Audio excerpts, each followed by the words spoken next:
And we do have breaking developments as we're on the air here in the West. Just a short time ago, Hillary Clinton making her first public appearance since her concession. It had been planned before the election, and tonight she's keeping a commitment to speak at the Children's Defense Fund. And her first public moment comes just as her win over Mr. Trump in the popular vote has now surpassed the 1 million mark, fueling some of those protesters and questions about the Electoral College. Here's ABC's David Wright. Tonight, as she appears in public for the first time since that crushing defeat, Hillary Clinton is vowing to fight on. I urge you, please, don't lose heart. Don't give up on the values we share.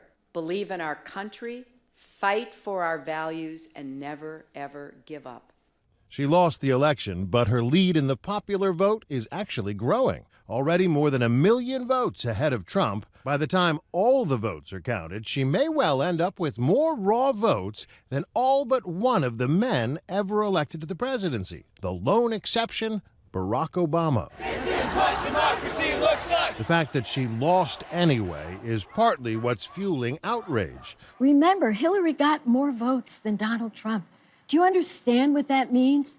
More, yes. Senator Barbara Boxer is now introducing legislation to get rid of the Electoral College, even though that won't change the results of this election. Trump himself once called the Electoral College a disaster for democracy. These days, he calls it genius, but also insists that if the election were based on the popular vote, he could have easily won, campaigning more in New York, Florida, and California. And David Wright with us live tonight as well. And despite that popular vote tally, is she now done in politics?